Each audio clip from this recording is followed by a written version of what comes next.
like to ask the Rotary District Governor, Andrea, to say a few words. Rotary District 9705 covers a large part of New South Wales and the whole of the ACT. So I'd like to acknowledge that we are meeting in the beautiful lands of the Ngunnawal and Ngambri people.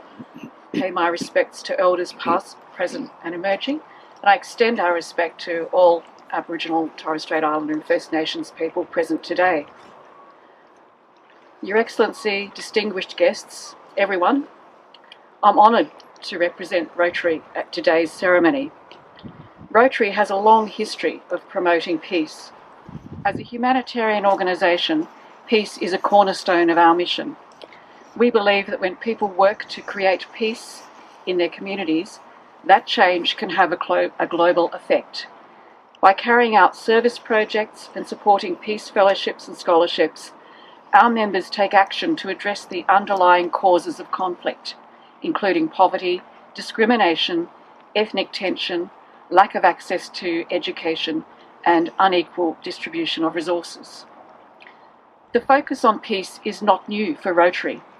In 1914, on the eve of the First World War, delegates at the International Rotary Convention agreed that the International Association of Rotary Clubs, which is now Rotary International, should lend its influence to the maintenance of peace among the nations of the world.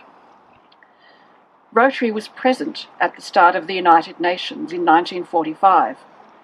Rotary International was one of 42 organisations invited to serve as consultants to the United States delegation to the United Nations Conference on International Organisation in San Francisco, commonly called the UN Charter Conference.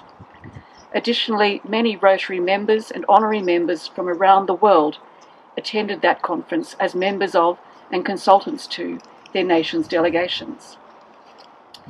Today, Rotary International holds the highest consultative status offered to a non-governmental organisation by the UN's Economic and Social Council. The Rotary Representative Network, established in 1991, maintains and furthers this relationship with several UN bodies, programs, commissions and agencies. Rotary and the United Nations together remain committed to creating lasting change that enhances international relationships, improves lives and communities, and creates a more peaceful world. One important Rotary initiative is the Rotary Peace Centres program, which aims to create sustainable peace through the training of peace builders and community leaders from all over the world, dedicated to preventing and resolving conflicts. There are 7 Rotary Peace Centres globally, including one in Australia at the University of Queensland. 15 Rotary Peace Scholars from a range of countries are currently studying at the University of Queensland for a master's degree in Peace and Conflict Studies. 6 of these amazing people were in Canberra last week, and some of us were lucky to meet them and hear about their practical projects aimed at furthering peace in communities in Africa, Latin America, Mongolia and Papua New Guinea. Rotary's commitment to peace is practical as well as administrative and academic. Rotarians are supporting people fleeing conflict in global war zones. I commend the Rotary Club of Canberra-Burley-Griffin for its ongoing support of people fleeing from the Ukraine into neighbouring countries. And I heard this morning of the club's funding for a woman who had fled Afghanistan from the Taliban and in Pakistan was to give birth to a breech baby, and the club raised the money and sent it to her so that she could give birth to the baby safely, and I understand that mother and son are doing well.